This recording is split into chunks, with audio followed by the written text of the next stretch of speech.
Welcome to ATD's Diversity, Equity, and Inclusion podcast. ATD created this podcast to introduce you to the experts and thought leaders who are contributing to and advancing DE&I efforts in talent development and beyond. Hello, everyone. Welcome to this month's episode of the DEI podcast. I'm your host, Jess Thompson, and this month I have the pleasure of interviewing Sharon Harrington. Sharon is a senior managing consultant at Amediate LLC and an EEO investigator, mediator, trainer, and facilitator. Sharon will be speaking on the topic of bias at ATD's International Conference and Expo this year, and we're so delighted to have her share a little bit more about this topic with us today. Hello, Sharon. Welcome to the DEI podcast. How are you today? I'm doing great. Thank you so much for inviting me to join you today. Absolutely. Sharon, before we dive into our topic, would you like to share a little bit about you? I've been working in learning and development for many, many years. I'm Sharon Harrington. I have a background in transferring knowledge. My undergrad degree is in journalism, and I was in journalism in high school, but I've always been about communication. And, you know, when you talk about me as a small business, I started my business about 14, it's been 9 years now. And with the whole purpose of transferring knowledge and learning where people can basically get along in the workplace. So any and everything I do surrounds creating spaces where people can work comfortably in the workplace and not feel like they have to be harassed or anything like that. So I spent a lot of space and a lot of time in the EEO space where we investigate charges of discrimination. And one of the things that got me more passionately involved is that many times I found that when I would go in and do those investigations, I would always think if people just had a few skills for communicating and navigating through this, they might not have to be in the situation of the stress that they're feeling at that time. So that's my passion, creating those, spaces and where people can get along. Yeah, thank you so much for sharing a little bit about you, Sharon. And I know in our conversation before we started recording our podcast today, that you're very passionate about the power of communication and the power of design. And I know that you're speaking on the topic of bias in talent development. I know this is a topic that's on the mind of many talent development professionals. So I was wondering, how can bias show up in learning experiences or learning design? Well, the reality of it is that we all have biases. It's a part of our experience. It's a part of how we grew up. It's a part of the influences around us. And the thing about being a learning designer is that we are empowered to choose the information that we bring forth to expand on the knowledge we want to transfer. And we are now in an age, what I consider the information age, where information is available to us that was not available to us before, and at the touch of a button on our phone. It used to be if you wanted to do the research, you had to go spend hours in the library. And I remember those days, back in college, but things have changed. So with that, I think comes a responsibility in terms of to be aware of the biases that we may bring, to kind of look at how it might affect the outcome of what a person takes away. Because one of the things I've always said in the learning process is that in the classroom is one experience and you'll gain some knowledge, but what really matters is what happens when you leave there. How do you apply it? What are the stories that you tell about what you heard? How do you interpret what you heard?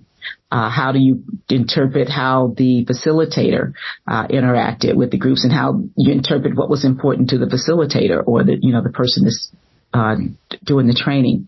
So we have to be aware of how that can impact the message that we take across to the group that we transfer. Because when we're choosing various things, we can, it's our experience. I'm guilty of that as well. I'm no different from anyone else because I do have to self-check myself when I'm designing. Am I choosing using stories that my audience will be able to identify with. And one of the things we know as trainers, we always look at the audience, whether we're a trainer, whether we're a speaker, it's always about knowing who your audience is. And that's very important. But we also have to understand that while we are looking at and assessing who our audience might be, we're also assessing that through our lens, our interpretation of what we think that audience might be. So say, for instance, it's a group of young people. Okay, who they are is how we assess young people are. If it's a group of older people, it's who they are based on how we assess who they are. And when we start to design based on that, we just have to be cognizant that we may not be quite right. So we need to leave room once we get in that room of trainers and learners. We need to make room to be able to adapt and adjust. We have to be agile as we move through there. Now, part of the issue with that is that I know with some designers, you're designing it for someone else to take it, and it's a script. When you do this, they do that, or this is when you bring that in, and all of that is good. But you have to be willing to adapt, because you may get in there and find out your assessment of what you thought the group was and what they liked and who they would be might be different once you start to engage them. And of course, as a trainer, we're all about engaging the people. I mean, that's the thing now. People want interactive, engaging training.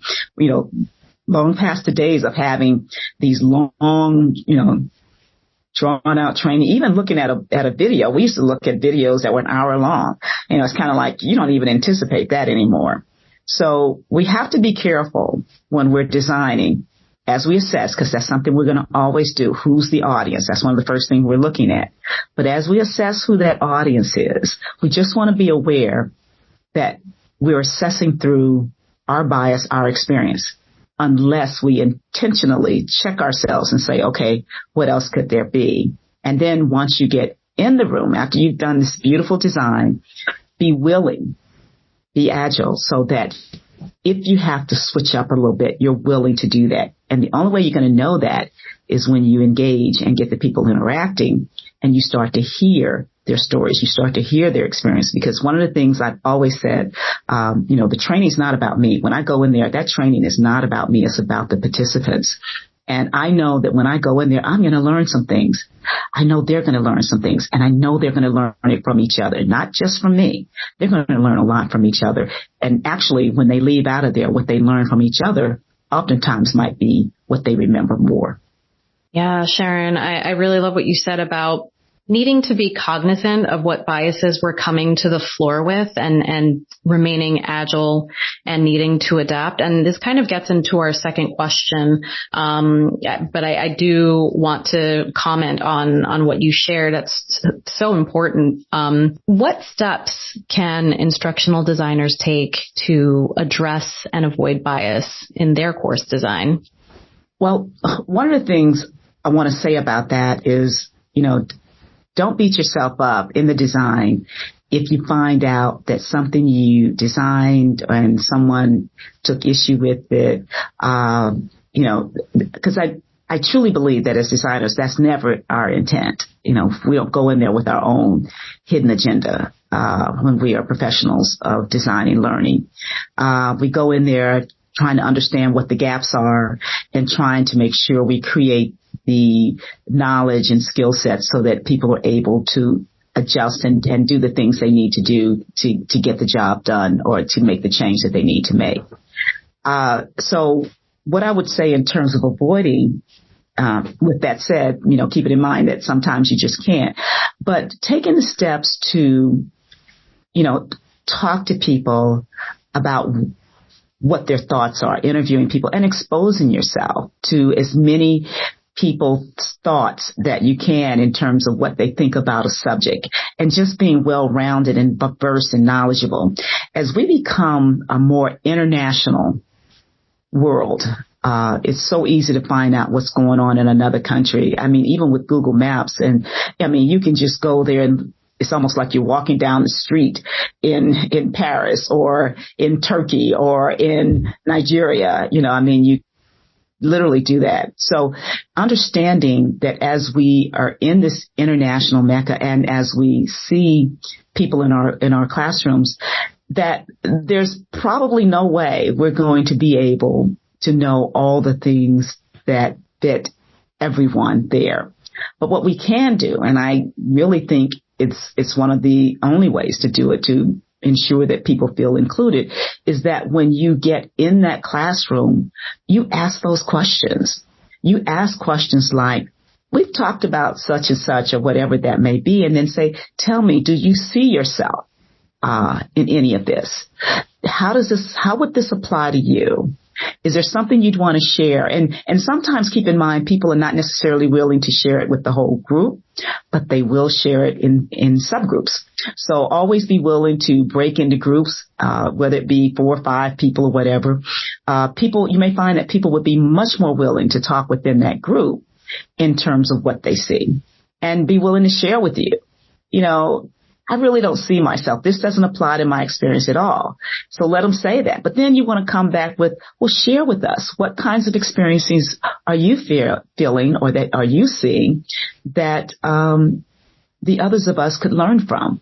So it becomes a learning opportunity beyond just what you've designed in terms of information you want to transfer. And that's one of the reasons I said, as a facilitator, you want to be prepared, and agile enough to make that change. Because again, if we go in there with the mindset that the training is not about us, then we open ourselves up to be able to do that.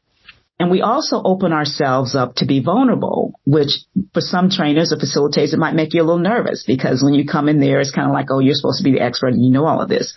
Well, the reality of it is that none of us are perfect. I always say I am perfectly imperfect. But I am always learning. I am a continuous learner. So what I do is I come in and I say to people, if I'm saying something that doesn't sound right to you or doesn't fit your experience, be willing to challenge me because that's how you create that learning. And vulnerability is not something that's a weakness, but it's a strength. I think Brene Brown has described that in her research in more ways than one. I speak of that in the sense of facilitators and trainers understanding that vulnerability can be your strength. And so when you go in there, remembering that this learning is not about you, it's about the participants in that room. And I say to them, when I say to them, challenge me, I know that might be a little nervous for some trainers and facilitators to say, but I want you to understand that opens the door for you to really find out what's important to the people that are in that room. Because if your learning and your design is not connecting with them, what's going to happen is that they're going to check out very quickly. But when you start to ask them, do you find yourself in what we're talking about? And if they say yes, and you can sometimes tell because they'll be nodding their head as you're talking. But then if you notice that it seems that some are disengaged or it seems like they're not, then you can ask that question. Is there anyone in here that don't see themselves there? That feels that this doesn't apply to them at all. And when you hear them say that, just simply, well, tell us a little bit about that. Where do you see yourself connect? Why would this not apply to you or whatever the case may be? Because what you want to do is get the conversation going. And that's why I say it might be uncomfortable for some facilitators because one is taking you off script.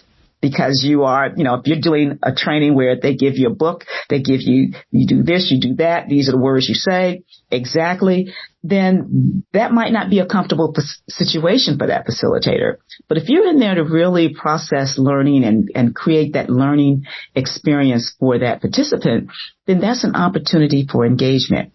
And it may mean vulnerability on the part of the leader, the facilitator and the trainer that's in there that's leading the training, but just think about the richness of the discussion that can come out of that. That's the kind of discussion I think that learners will leave talking about, because I always say to them, this is the other thing I say to them is, what we're doing in the classroom, we're talking about some skill sets, we're talking about things that can be done, we're passing knowledge, but what really matters is what happens when you leave this room. How you're going to apply what you've learned, who you're going to share it with, and who you're going to connect those stories to in the future and who you'll be telling that story in the future. So that's real important. And those are things that I think as a designer and a facilitator, we can leave our participants with. And I think that's so important to be able to do that.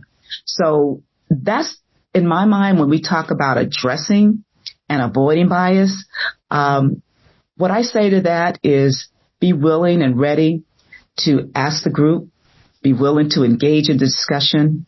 And the reality of it, when you look to totally avoid bias, chances are you're not. And if you want to look at it in that way, chances are you might find sometimes you might be a little disappointed when someone tells you something happened.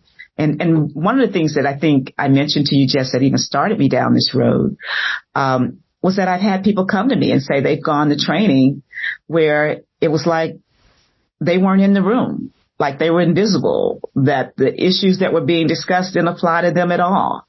And, but yet they had to sit in there and listen to it, so, it's particularly, why would that happen? And particularly when you have the mandatory training, where people are in there and, they're told that this is what they have to do. But even in mandatory training, you want to get the point across. This is the company's position, but it doesn't hurt, to engage and get those discussions from the group. Then you start to get people that leave out of there with some knowledge and even a thing or two that you learn about yourself. Yeah, I remember, Sharon, when we first started talking, you asked me to share a little bit about me. And, during that conversation, there was that moment of connection, right? And connection really makes the difference. I love how you talked about asking questions and getting to know your participants and seeing that as a learning opportunity and creating that space for vulnerability in the classroom. Sharon, some participants and even some stakeholders may be resistant or uncomfortable about topics related to bias and DEI in training. I'm wondering how you've engaged participants and stakeholders on these topics in the past. Well, Jess, you're absolutely right. This has not been a comfortable subject for everyone. Some people come and they're engaged and they want to talk about their experiences, whereas others are not. They've gone to too many DEI. Some have not gone to many at all or gone to any. And it can be uncomfortable. And I think it's the mindset of understanding and questioning, why is it uncomfortable? What is it that's going on that makes you uncomfortable? One of the things I will say in looking at DEI, I've had people, clients that'll want to come in and do a 1-hour DEI training. And, I encourage them to look beyond that.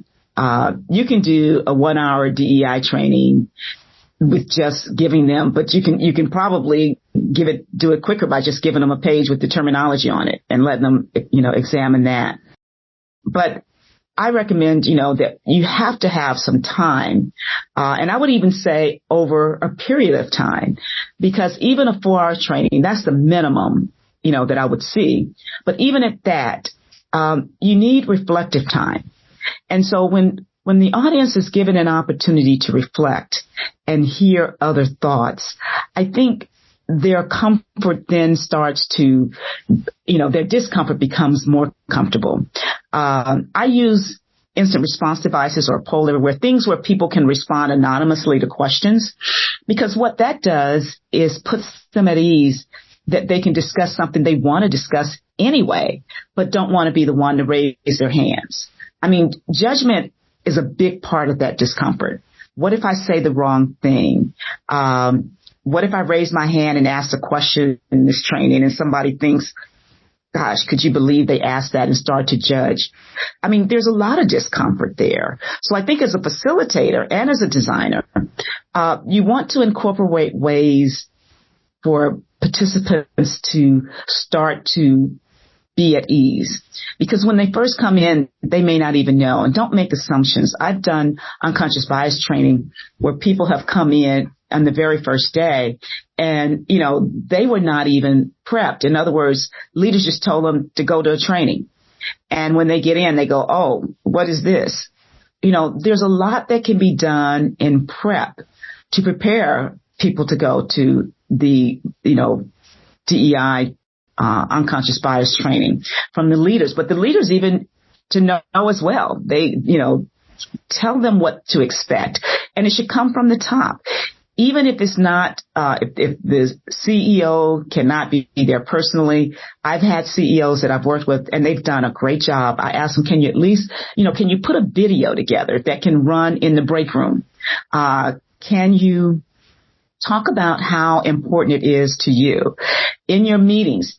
Talk about inclusion, and not as a program, but as a part of what you do. Demonstrate that you want to see people from all backgrounds, not only in terms of how they look, but also in terms of how they think, and how all of that is a contribution, to a thriving organization. So yes, there can be some resistance. And I've gone back and forth with colleagues in terms of whether DEI should be mandatory or whether it should be voluntary. And the research supports that, when you make it mandatory, sometimes you get even more resistance. But, I leave it up to the organization in terms of how they want to go about that. But sometimes, getting people in a room to hear something that they normally would not hear because they have not given themselves the opportunity to be open-minded about it.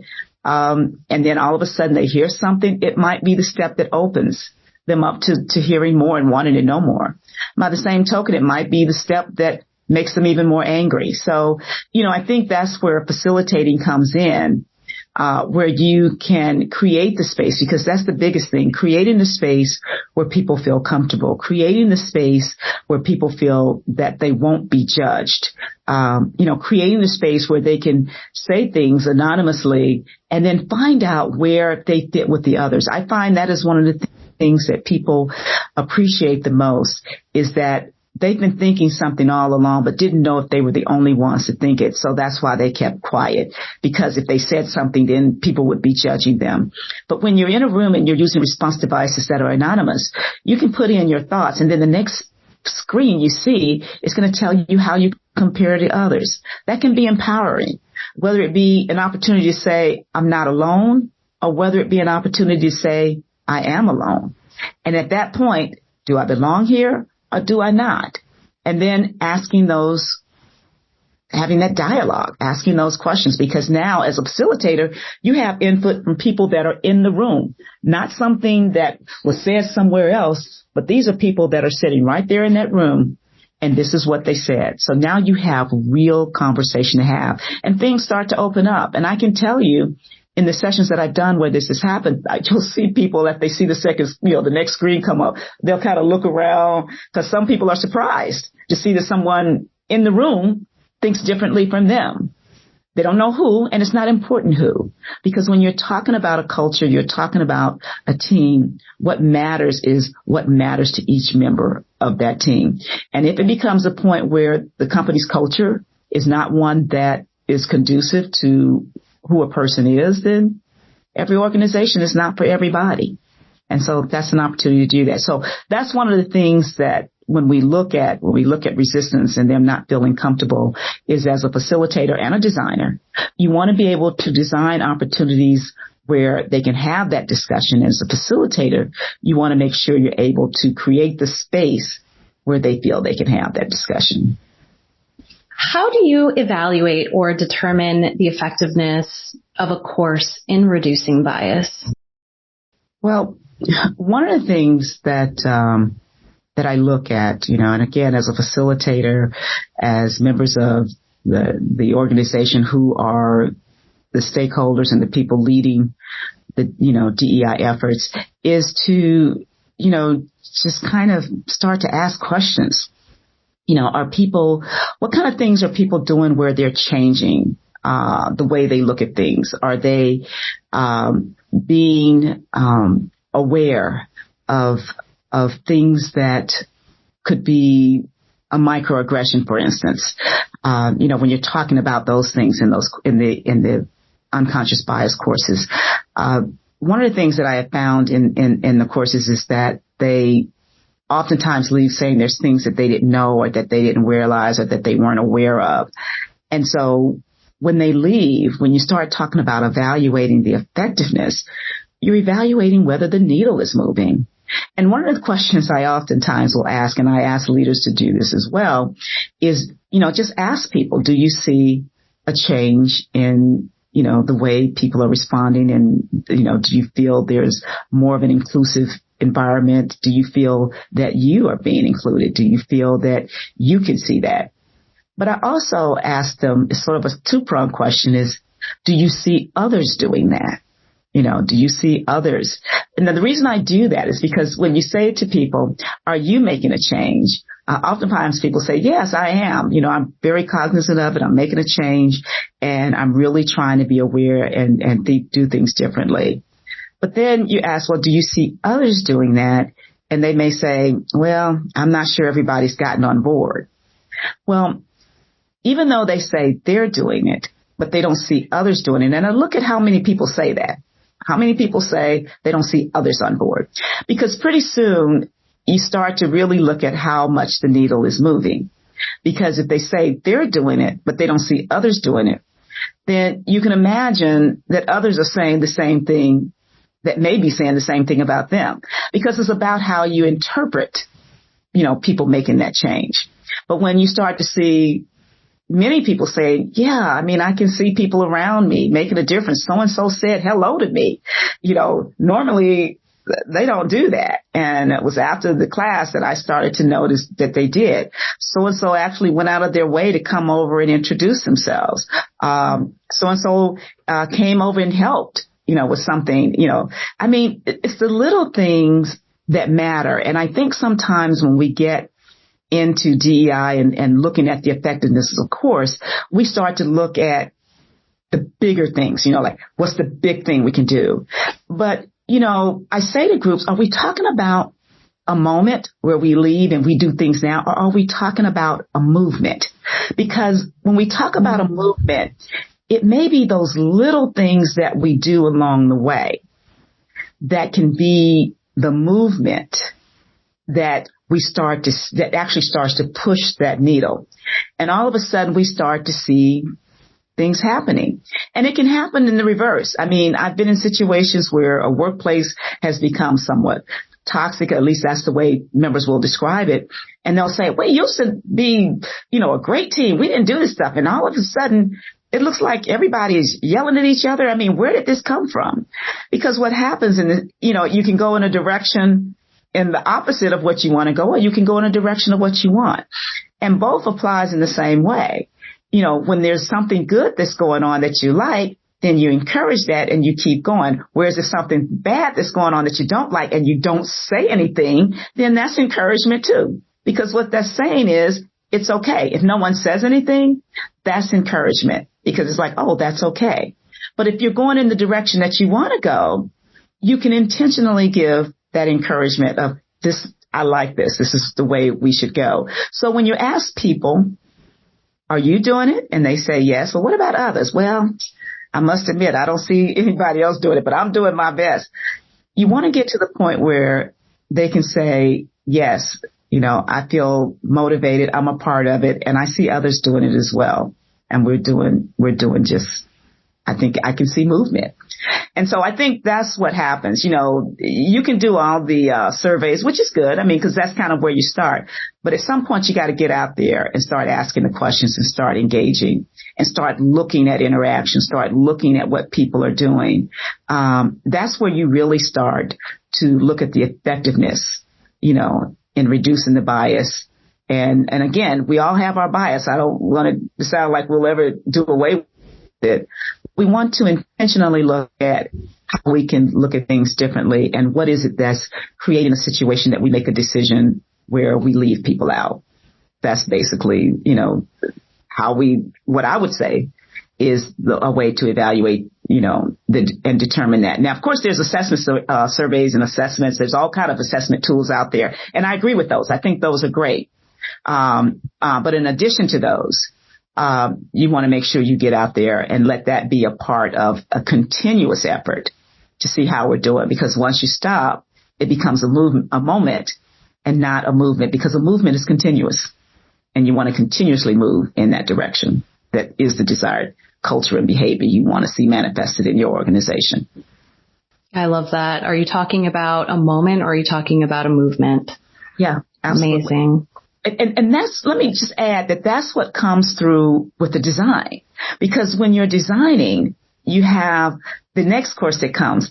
Make sure that the design is designed to keep what was taught earlier moving in the direction that as an organization you want to go. So you're a part of that. I think learning designers, you're a part of all of that. You're a part of keeping that movement going.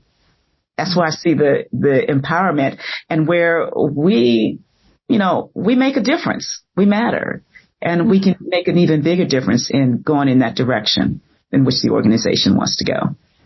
All right, Sharon, any tips for staying up to date or current research that you might be following on this topic? I am continuously reading. I do research all the time.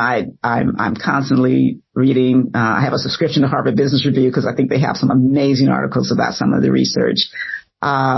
It's all of the top researchers out there. When you look at, I also follow, Higher Education Chronicles because I'm interested in what's going on there. Mm-hmm. And I know you mentioned you were involved in higher education, but all of these various industries, I look at what's going on in manufacturing industries, how they are transferring learning, because in many organizations, and I mentioned manufacturing because oftentimes there is no training. So I think I'm trying to think of who the researcher was that talked about the average person doesn't get training until they've been in the organization for 12 years or so, or even longer than that. But there's definitely trends. The current research I follow, I follow a lot of what's going on with DEI, and I'm also following what's going on with artificial intelligence. EEOC has now started to target that in terms of looking at, and that's Equal Employment Opportunity Commission, and looking at how that is influencing the workplace, and even some of the, when you look at I'm trying to think of it, GPT, it's one of the fastest growing apps and membership around, but it's all on artificial intelligence. Even though they tell you some of this stuff may not be right, but, what kind of influence is that having, and particularly, in learning? So that's one of the things I will say, that I have been following, brain research. I'm always interested in, that's just amazing to me, in terms of how we are learning so much about our brain, what we can retain, what we can't, and even how we used to beat ourselves up about what we couldn't remember. The brain's doing a lot for us that we don't even realize. And now we realize what we're doing consciously is so much, is minute to what the brain is doing unconsciously. So who's leading who? So all of that is just fascinating for me. I think if I was starting all over, I might be looking at neuroscience, because I absolutely love, in terms of brain science, what's going on with how we're thinking. But also with that, as with any research, there's another side to it as well, in terms of manipulation and how that kind of research can be used in terms of what we think. And that's what we talk about empowerment. That's why I say I think in communication, those fields, whether it be in media communication, whether it be in learning, there's some power there in terms of how things can be presented and how it can be used unethically. In that sense, I do believe in, freedom of press. You can read and do what you want, but at the same token, understanding, that each individual has a responsibility to be critical of what they see. And I'm not sure that, everyone's taken it in that sense to actually go back and evaluate and critically look at the facts, that just hasn't been the case as much. I think we talked about it earlier in terms of when we were both journalism majors in undergrad. And, we were told always make sure you research the facts, and that has not been something that seems to be passing through in today's time, where the emphasis is on making sure you get the facts before you go to press. So that's just my personal thought. Somebody may disagree with that, but in terms of research, I'm looking at a lot of that. AI, brain research, what's happening in the organizations, how they're processing, and we're finding things out all the time. I mean, through data, as I say, big data. Data is powerful, and there are so many means now to collect data that you can't deny, in some cases, what you see, because it's sort of getting a broader picture looking at it as opposed to seeing the small picture. But when you back up and look at the broader picture, the data tells us a lot, and we can't deny it. How are things happening? Although with the data, you have to dive in, just like AI. You still got to dive in and find out what it really is and what it means, but it definitely is enough to give us a direction. So I guess I've talked about a lot of things I'm following, but I mean that because, as I mentioned, I feel we're in an information age. And because I'm a person that just I love learning every day. I love learning, and that's from everyone, even from my 3-year-old grandson. I learn. I'm always excited about learning, and so when you ask me a question like that, I just put a big smile on my face because there's just so much out there. The history. I call myself a history buff that wasn't trained because I'm continuously reading. I'm the kind of person that want to know, how did we get here? Well, I go back and I start looking at history. So I'm a self-proclaimed historian.